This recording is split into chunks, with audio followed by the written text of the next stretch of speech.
presidente de México se dirige a la escolta de bandera para saludar a nuestro lábaro patrio.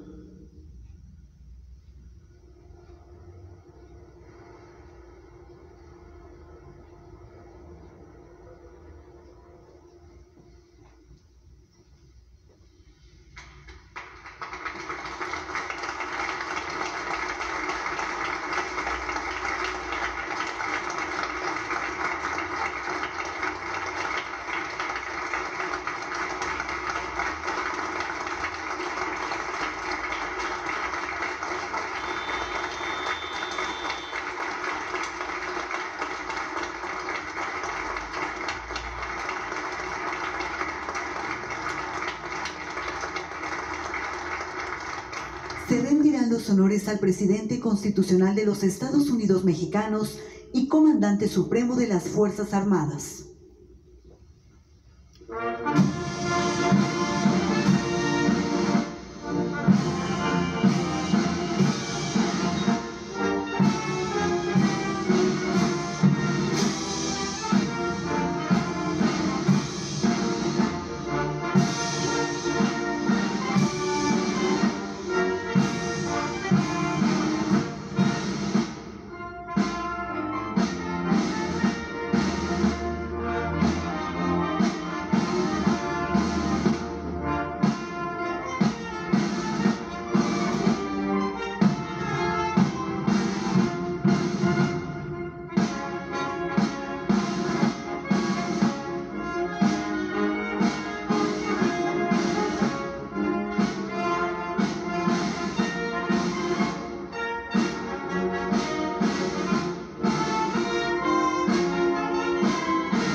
Con motivo del tercer año del triunfo histórico democrático del pueblo de México, damos la más cordial bienvenida al presidente constitucional de los Estados Unidos mexicanos, licenciado Andrés Manuel López Obrador.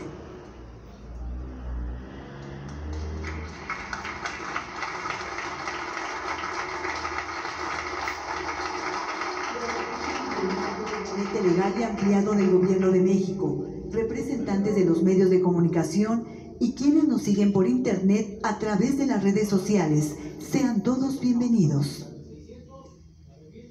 Escuchemos el mensaje que dirige el licenciado Andrés Manuel López Obrador, presidente constitucional de los Estados Unidos mexicanos. Amigas, amigos, integrantes del gabinete de gobierno,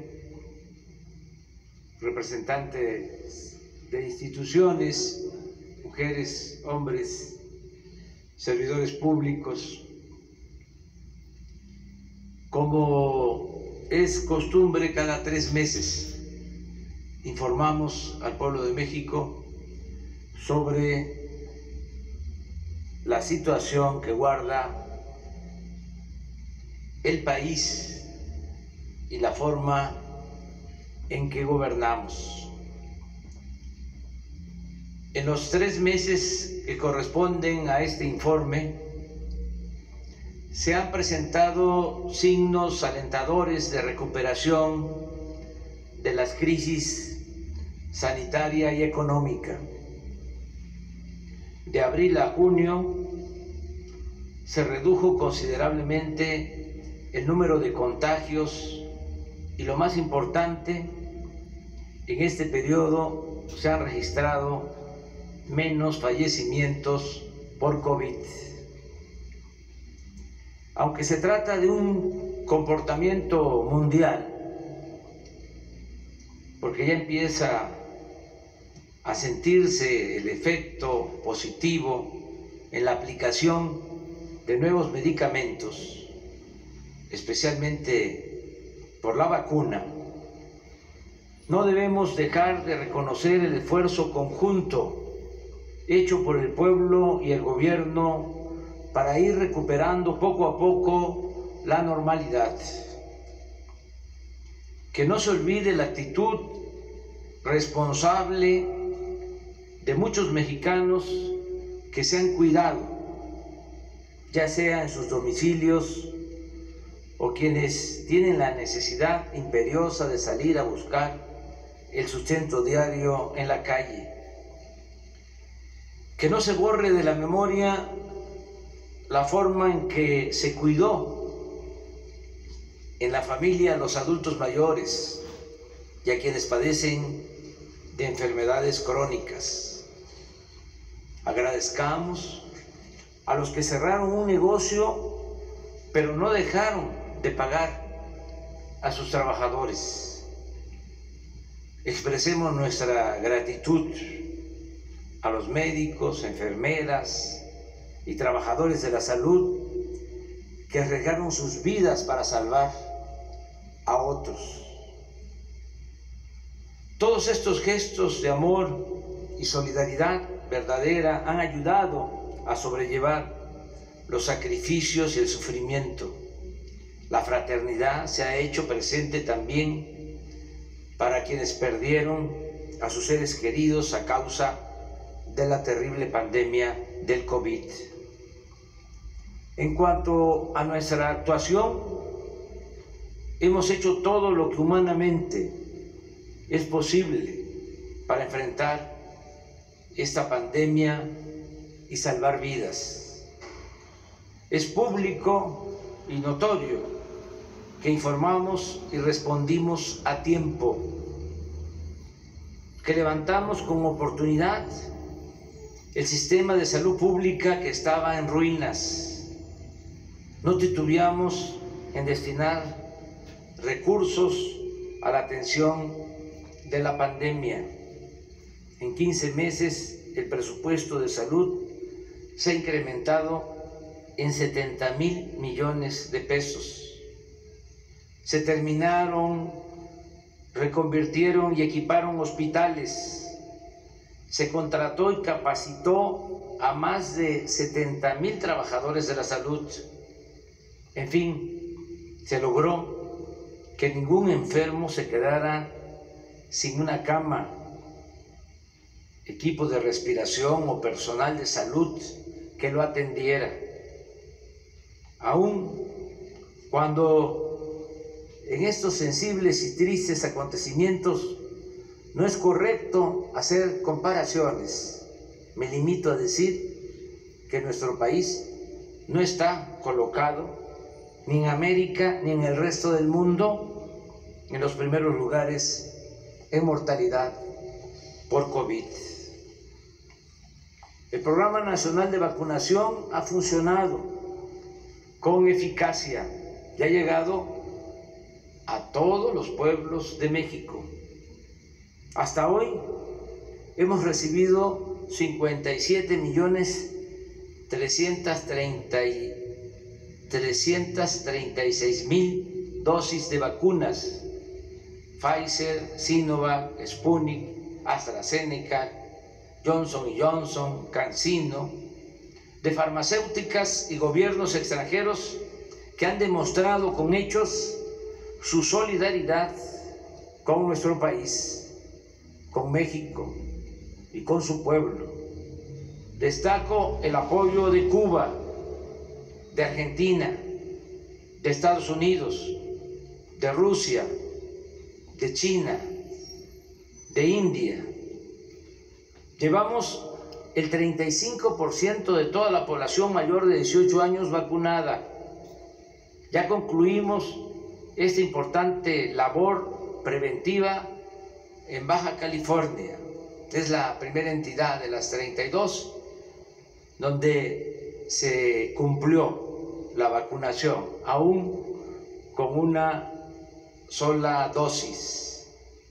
Y reitero el compromiso de vacunar aún también con una dosis a todos los mayores de 18 años del país para el mes de octubre, con el propósito de que lleguemos al invierno más protegidos.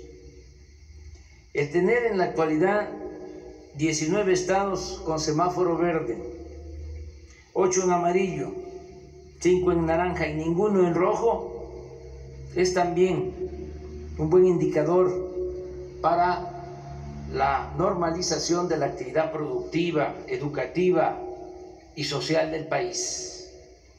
En el campo se está produciendo sin limitaciones. El año pasado la producción agropecuaria aumentó 2% y lo ha hecho otro tanto en lo que va de este año. El sector industrial está en franca recuperación y lo mismo el comercio, el turismo, los restaurantes, la aviación y otros servicios. Casi todos los pronósticos para este año coinciden en que la economía crecerá alrededor del 6%. No hemos contratado deuda pública adicional.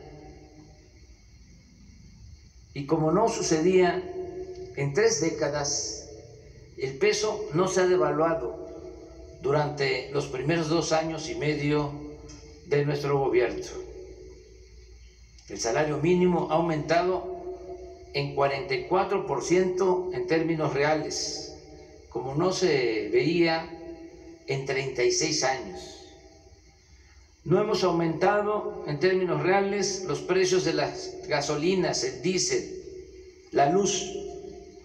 El gas ha aumentado un poco por encima de la inflación, pero ya vamos a corregir ese aumento muy pronto. Desde que llegamos al gobierno hasta la fecha, el índice de la Bolsa de Valores ha crecido en 20%. La inflación se mantiene estable. La tasa de interés que fija el Banco de México se ha reducido durante nuestro gobierno en 3.75%. Las reservas del Banco de México a finales de la administración pasada, el 30 de noviembre de 2018, eran de 173.775 millones de dólares.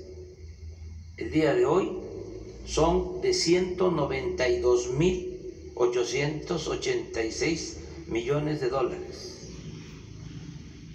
Casi 20.000 millones de dólares más. Han aumentado el 11%. También es satisfactorio informar que de los 20.613.000 trabajadores inscritos en el Seguro Social antes de la pandemia, se perdieron 1.395.000, pero ya hemos recuperado 957.248, de modo que solo nos faltan 438.156 para estar como antes de la crisis sanitaria. Esto lo vamos a lograr en los próximos 3 meses. Lo más importante es que la pandemia no desembocó en una crisis de consumo. Gracias a las remesas y a los apoyos de los programas de bienestar que llegan y se aplican de abajo hacia arriba, de los más pobres hacia la cúpula de la pirámide poblacional, se ha podido evitar la falta de alimentos y otros bienes de primera necesidad. Hoy precisamente anuncia el Banco de México que las remesas que llegaron al país en mayo alcanzaron la cifra récord de 4.514 millones de dólares. Gracias, gracias, gracias, muchas gracias, paisanas y paisanos.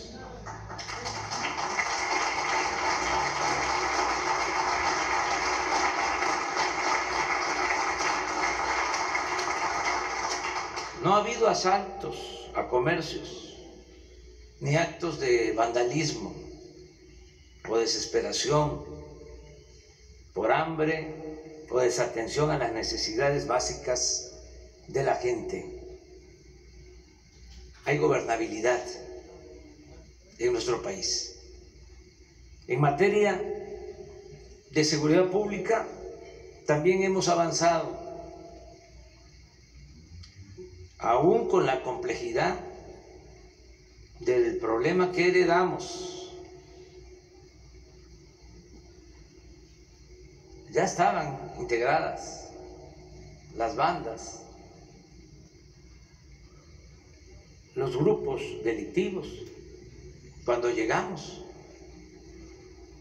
No creo que se hayan creado nuevos grupos en estos 2 años y medio. Es el Cártel Jalisco o del Pacífico o el de Guanajuato,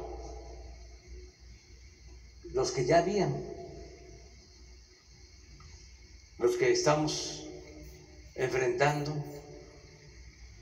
no declarándoles la guerra, porque la violencia no se puede enfrentar con la violencia, sino con otros métodos más humanos y más eficaces. Estamos atendiendo a los jóvenes, estamos atendiendo a los desposeídos, a los pobres, para que no tengan necesidad de tomar el camino de las conductas antisociales, bajo el criterio de que la paz es fruto de la justicia. De todas formas, ha ido bajando la incidencia delictiva.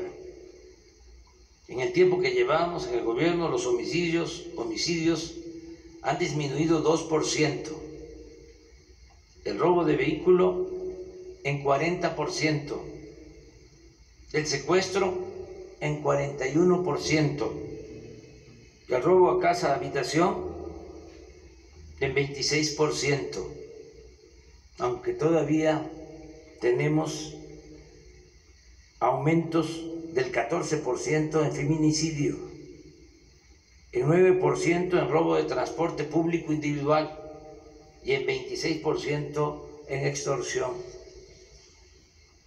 Agradezco, como siempre, el apoyo del Gabinete de Seguridad, que todos los días, de lunes a viernes, esto es inédito, nunca en la historia del país un gobierno había destinado tanto tiempo a atender el problema de la inseguridad y de la violencia. Todos los días, de lunes a viernes, de 6 a 7 de la mañana, se reúnen servidores públicos, el secretario de la Defensa, el secretario de Marina, la secretaria de Seguridad Pública,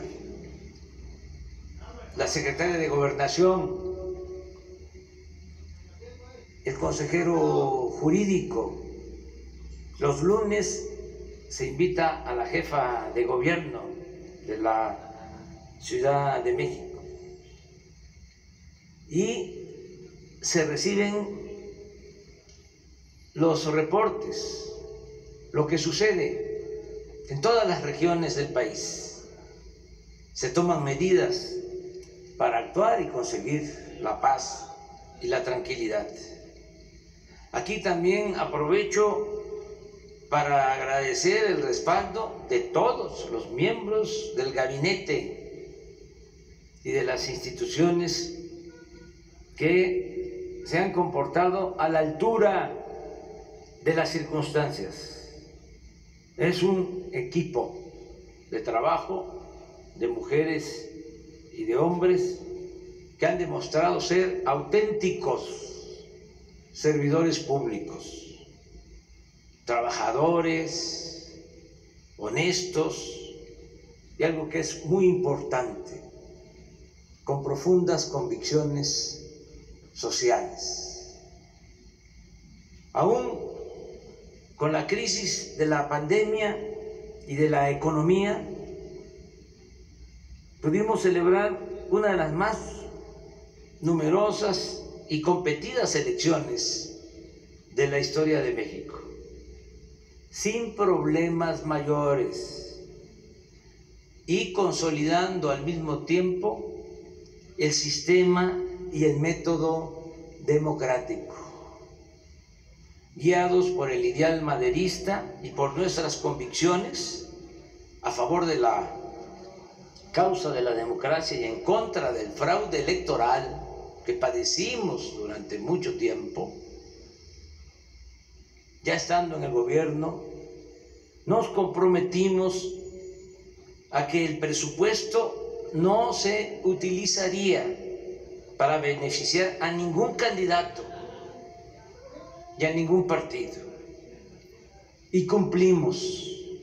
Es decir, que como pocas veces en esta ocasión no se llevaron a cabo elecciones de Estado. No dejó de haber la vergonzosa compra de voto con dinero, tarjetas o entrega de despensas, pero no fue determinante, como sucedía en tiempos pasados. Además, no hubo masacres, no se desató la violencia contra ciudadanos inocentes para infundir miedo. En Guerrero, por ejemplo, ningún candidato sufrió agresiones y casi lo mismo aconteció en la mayoría de los estados.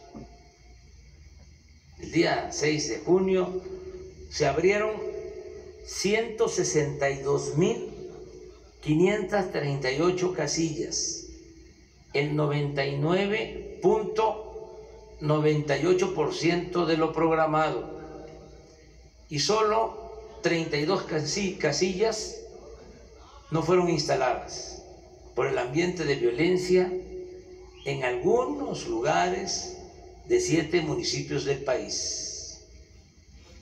La participación ciudadana para una elección intermedia no estuvo mal. Votó el 52% de los 93 millones de empadronados.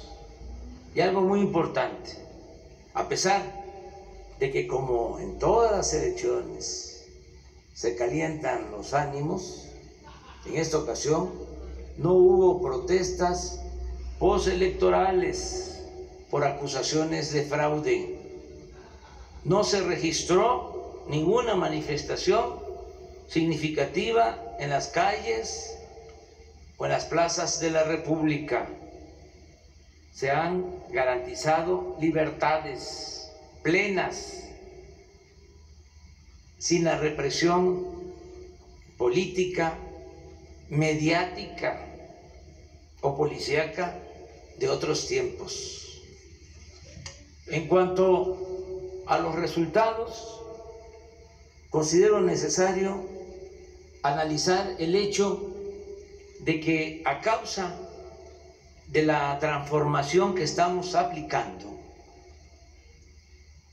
se terminó de integrar un bloque conservador, abiertamente opuesto al gobierno que represento y a las políticas públicas que llevamos a la práctica. Por eso trato el asunto en este informe, porque no hay duda de que este bloque conservador se constituyó para enfrentarnos, para detener el proceso de transformación que está en marcha. En primer término, señalo que este grupo reaccionario siempre será respetado y tendrá libertad para ejercer su derecho a disentir. Son adversarios, no enemigos. No los tratamos como ellos lo hicieron cuando nosotros estábamos en la oposición. No los vemos como enemigos a destruir, sino como adversarios a vencer. Sencillamente defendemos y representamos proyectos de nación distintos y contrapuestos. En ese bloque se unieron de manera legítima empresarios, dueños de medios de información, periodistas e intelectuales de derecha, líderes partidistas, dirigentes de la llamada sociedad civil y políticos del antiguo régimen, entre otros. Repito, para enfrentar el proyecto de transformación que estamos aplicando para acabar con la corrupción y con la desigualdad. Como era de esperarse, nuestros básicamente a impedir que obtuviéramos la mayoría en la Cámara de Diputados, cuya facultad de esta Cámara de Diputados, facultad exclusiva, es la de aprobar el presupuesto. Hicieron todo, recurrieron hasta a la guerra sucia, pero afortunadamente no lograron su propósito. La alianza Juntos Hacemos Historia, que defiende nuestro proyecto de transformación, triunfó en 186 de los 300 distritos en disputa, en tanto que el bloque conservador obtuvo 107 y el partido Movimiento Ciudadano 7. Si a ello se suma el reparto de plurinominales, la bancada a nuestro favor tendrá una cómoda mayoría. En otras palabras, ya se cuenta con la seguridad de que será aprobado el presupuesto destinado al desarrollo del país y al bienestar del pueblo. Se les ganó en buena lid, porque el pueblo es sabio.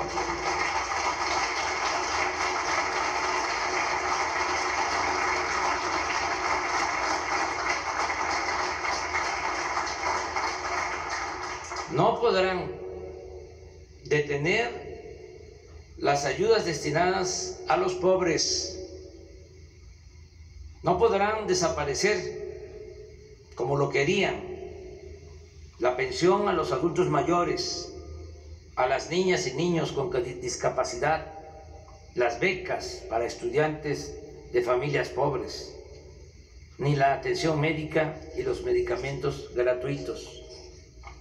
Tampoco podrán frenar el programa Sembrando Vida, ni el de jóvenes construyendo el futuro, ni el aeropuerto Felipe Ángeles, ni el Tren Maya, ni el Banco de Bienestar, ni el Internet para todos, ni el proyecto del Istmo de Tehuantepec, ni nada que vaya destinado a los pobres, a los que aborrecen, porque con honrosas excepciones, los conservadores son clasistas, racistas e hipócritas.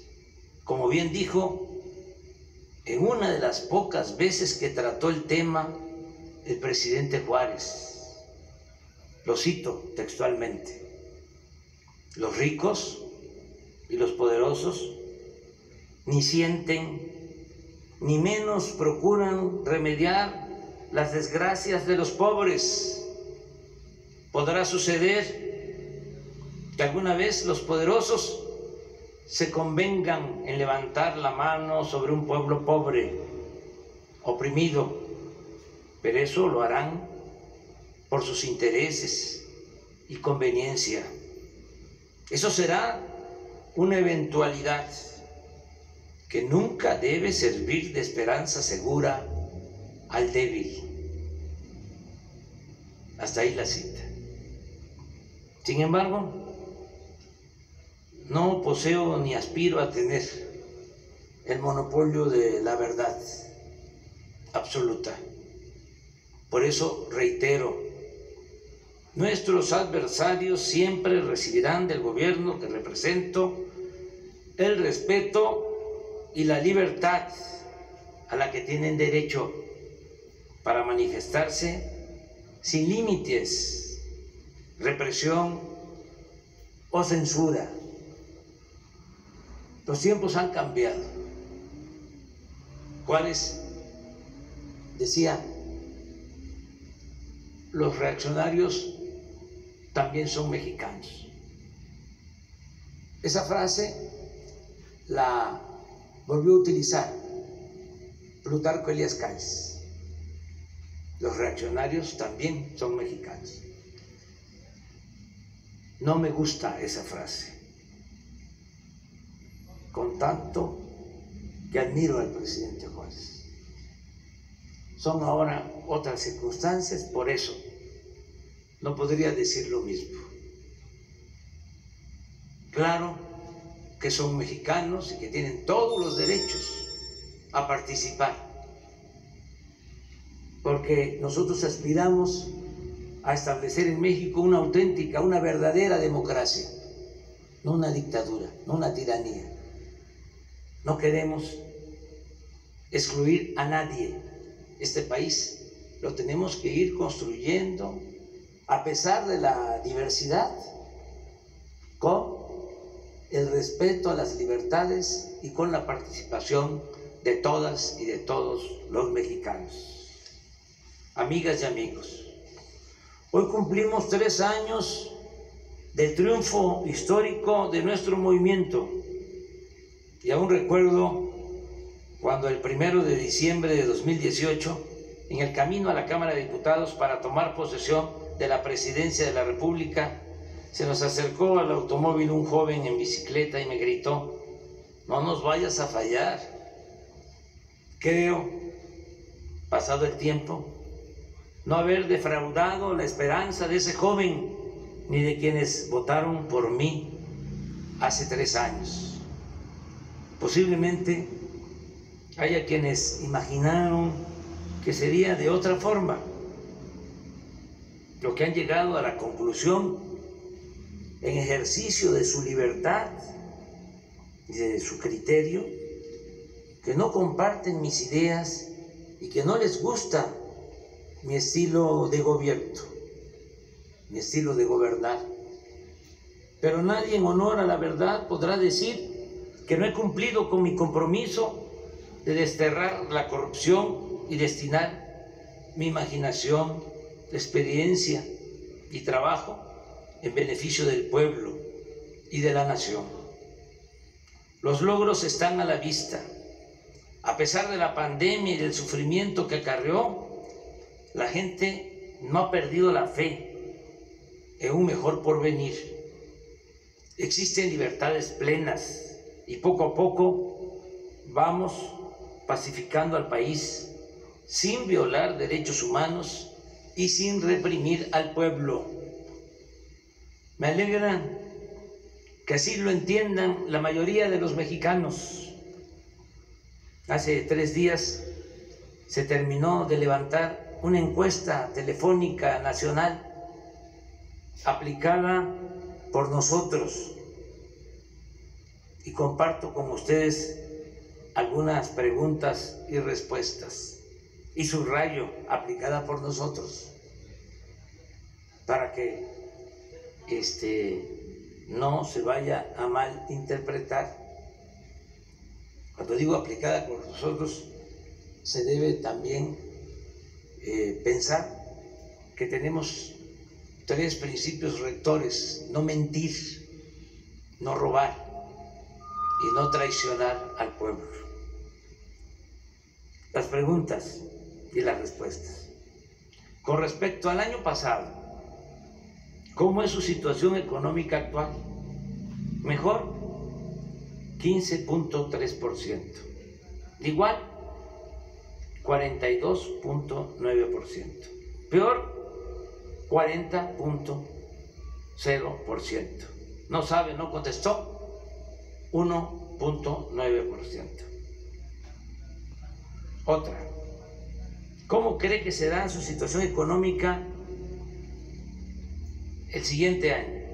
Mejor, 38.4%. Igual, 26.8%. Peor, 23.2%. No sabe, no contestó, 11.6%. ¿Cómo cree que será la situación del país al término de este sexenio? Mejor, 41.4%. Igual, 23.9%. Peor, 26.9%. No sabe, no contestó, 7.8%. En su opinión, ¿cómo es la corrupción en el país en este sexenio comparado con el anterior? Mayor, 19.7%. Igual, 33.3%. Menor, 43.0%. No sabe, no contestó, 4.0%. ¿Piensa usted que el gobierno actual representa un cambio importante? Sí, 64.7%. No, 31.1%. No sabe, 2.5%. No contestó, 1.6%. ¿Está usted de acuerdo en ese cambio? Sí, 87.4%. No,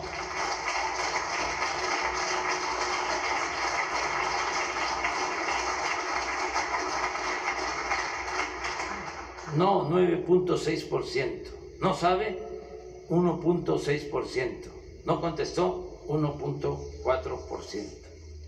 En una escala del 0 al 10, donde 0 significa que lo hace muy mal y 10 muy bien, ¿qué calificación le daría al presidente de la República? 6.7 en promedio.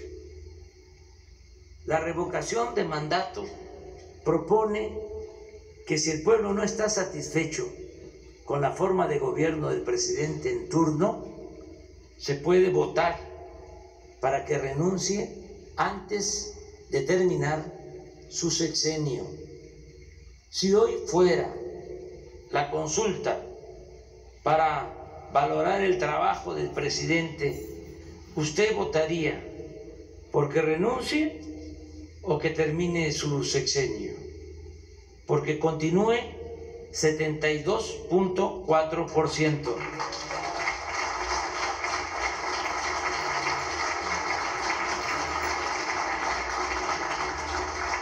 Porque renuncie, 22.7%. No le importa, le da igual, 1.1%. No sabe o no contestó, 3.8%. En fin, estamos bien calificados, pero aspiramos a convencer a más gente a que se vaya creando más conciencia, que haya más revolución de las conciencias, a informar, a orientar, a concientizar, convencer para elevar a rango supremo la honestidad y hacer gala, sentirnos orgullosos de la gran reserva de valores culturales, morales y espirituales que heredamos de nuestros antepasados. Esa es la grandeza de México. La fraternidad, como se afirma en la Guía Ética para la Transformación de México, es hacer propios los problemas de los demás. La fraternidad es el compromiso activo y afectivo, pero respetuoso en la búsqueda de soluciones a problemas de los demás. Idealmente debe ser la guía de la acción social de estados, gobiernos, instituciones, sociedades e individuos a fin de superar o aliviar el sufrimiento, la carencia y la indefensión de millones de personas.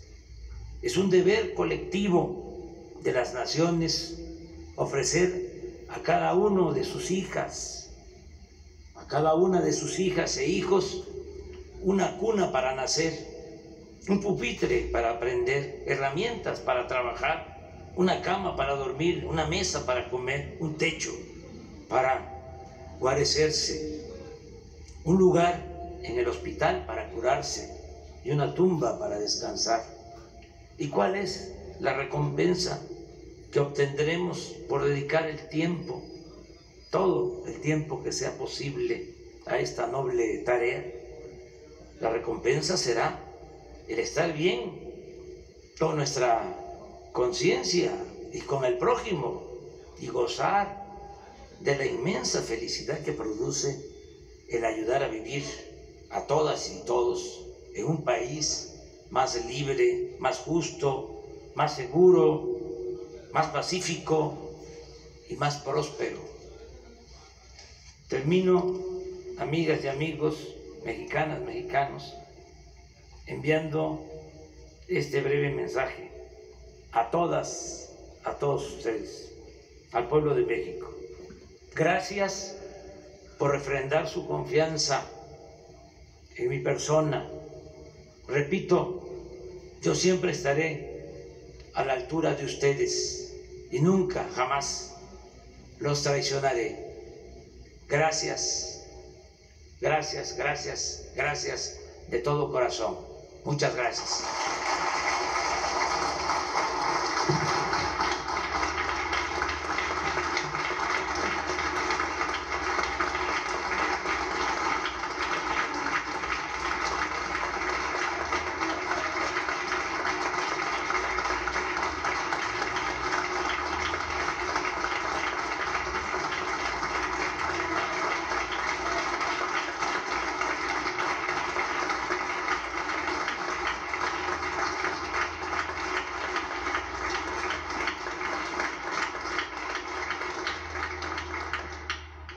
Se rendirán los honores al presidente constitucional de los Estados Unidos mexicanos.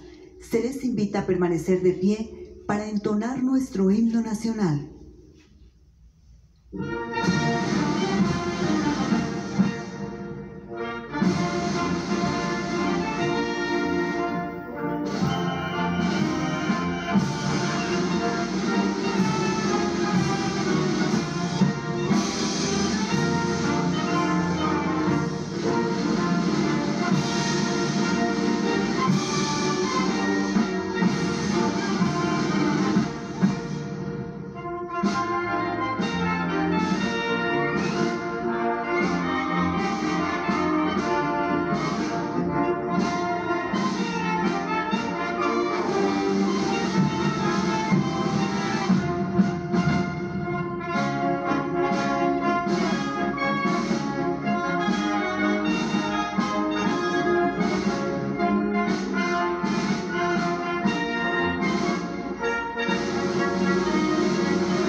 El presidente de la República se dirige a la escolta de bandera para despedirse de nuestro lábaro patrio.